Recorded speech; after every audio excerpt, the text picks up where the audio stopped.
Une ancre solide et ferme pour notre âme. L'ancre est cet instrument d'acier, à 2 ou plusieurs branches, suspendu à une chaîne, que le marin jette au fond de l'eau pour empêcher le navire de partir à la dérive. La sécurité qu'elle procure dépend de la nature du fond sur lequel elle repose.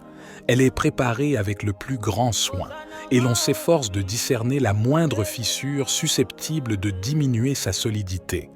Toutes les précautions sont prises pour qu'elle puisse résister, si besoin aux coups de boutoir d'une mer en furie.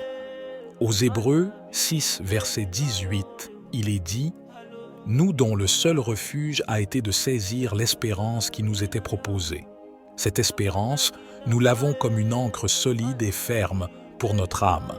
Elle pénètre au-delà du voile. » Lorsque vous visitez les catacombes, ces anciens cimetières chrétiens situés en différentes parties de la ville de Rome, en Italie, vous pouvez apprécier la richesse iconographique du christianisme du 1er au 3e siècle. On peut voir sur les murs l'ictus, les lettres grecques alpha et oméga, le monogramme avec le chi et le rat grec, entre autres symboles du christianisme. L'ancre est un des symboles les plus fréquemment répétés. L'ancre est un outil utilisé pour maintenir un navire stable afin qu'il ne dérive pas.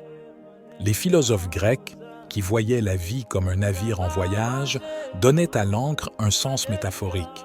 Et Pythagore disait par exemple que les ancres les plus solides sont la prudence, la générosité et la force.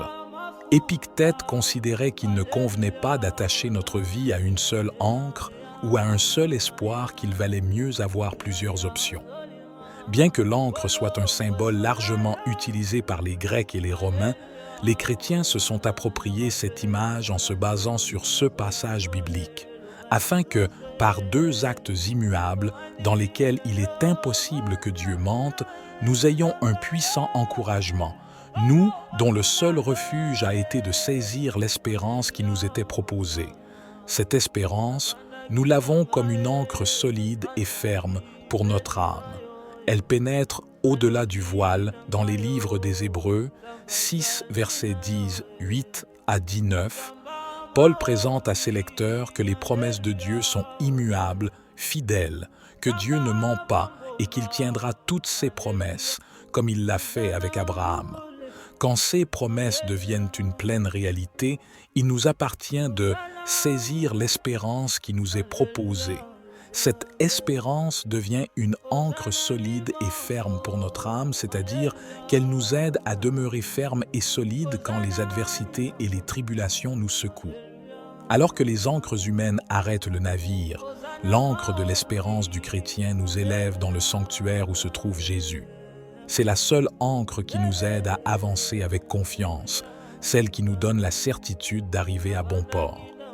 L'ancre de l'espérance nous permet de regarder en haut et en avant, et elle nous donne le puissant encouragement dont nous avons si désespérément besoin. Que Dieu vous bénisse.